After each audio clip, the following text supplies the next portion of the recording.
Ainda tem uma série de questões que podem ser colocadas pelo Ministério da Fazenda, pelo governo, para aumentar a arrecadação. Essa situação referente à desoneração ainda é um ponto bastante sensível, porque tem muita empresa, tem muito setor que tem esse tipo de isenção fiscal e é um grupo de interesse que tem uma voz bastante ressonante dentro do parlamento. Então, tirar alguns dos benefícios pode ser bem complicado. O ministro da Fazenda, Fernando Haddad, sabe disso e diz que o arcabouço fiscal, que também a reforma tributária, devem ajudar o governo a zerar o déficit primário em 2024.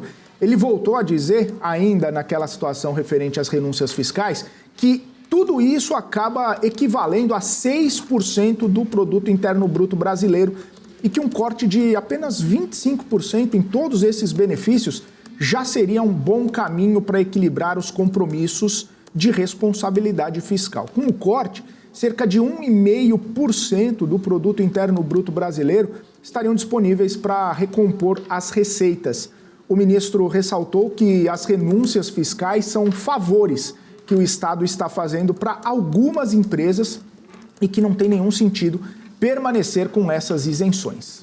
Bom, durante uma entrevista à CNN, o ministro também falou sobre a queda dos juros. Para Haddad, estas medidas tomadas até o momento abrem espaço para redução e que a decisão precisa ser técnica, mas que mesmo diante da técnica é possível ter opiniões divergentes. Haddad disse que tem ali correntes, que pensam que ainda acabam ali precisando de mais dados para conseguir sugerir o corte de juros e que outros economistas pensam que já existem, então, elementos que são suficientes para o Banco Central começar ali, a iniciar o seu corte. Por isso, então, o ministro Fernando Haddad acredita que essa discussão já não está mais sobre se a Selic vai cair, mas quando ela vai começar a ceder. Essa é uma pergunta, Ana Felipe, que muita gente já se faz há muito tempo, em relação a quando realmente a Selic começa a cair. Estava até olhando aqui agora, essa questão, o próprio Haddad fala aí que há essa divisão, a gente percebe isso,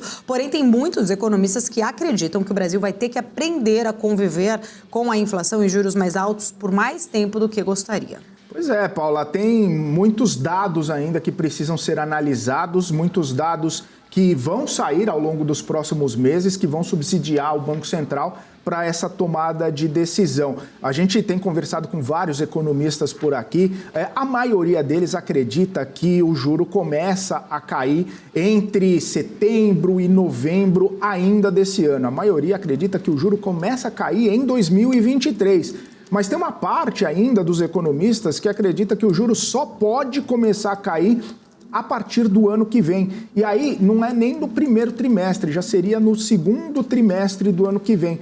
Nós conversamos recentemente com o Héctor Sanches da Ativa Investimentos, ele disse que o ambiente econômico brasileiro permitiria a queda de juros apenas em abril do ano que vem, justamente por conta de todo esse processo inflacionário, por conta também da crise de crédito, por conta de toda a situação que está envolvendo a macroeconomia mundial, Então, todos esses elementos acabam deixando espaço para o Banco Central cortar os juros, começar esse processo de corte de juros apenas no ano que vem.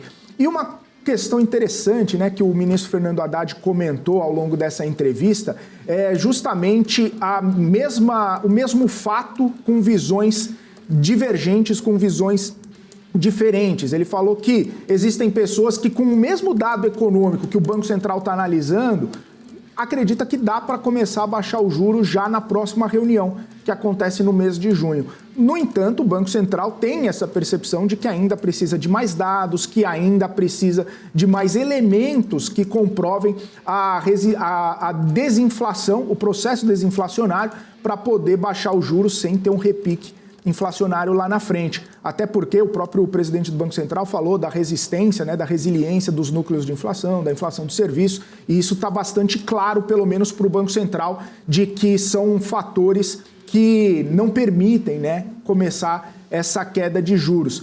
Tem a questão fiscal, que ainda está tramitando, por mais que o governo já tenha apresentado o texto, já tenha encaminhado o texto e muitas pessoas do mercado já consigam fazer suas contas, o texto ainda não foi aprovado. A gente mesmo falou aqui que existem 40 emendas sendo discutidas ao texto, também podem ser colocados destaques no texto para modificar o texto, ou seja, mas o ponto central, Paula, que é interessante que o ministro Fernando Haddad falou, é que, por exemplo, você vai a um médico e você tem uma opinião sobre o diagnóstico, ele analisa os exames e tem uma opinião do diagnóstico. Você vai a um outro médico para ter uma segunda opinião. Na verdade, você não vai no segundo médico só para fazer valer o que o primeiro médico falou ou para contrapor o que o primeiro médico falou. É para ter mais opiniões, para ter mais possibilidades ali de interpretações. A mesma coisa com o juro, segundo o ministro Fernando Haddad. Existem economistas que têm visões diferentes sobre o mesmo fato e que a discussão, mesmo sendo técnica, ela permite divergências. Então, existe, né, essa grande divergência, que não é uma questão política, então ele não está politizando a discussão da queda de juros, mas que, na visão dele, o Banco Central poderia ser um pouco mais tranquilo e começar, pelo menos, uma sinalização de corte de juros.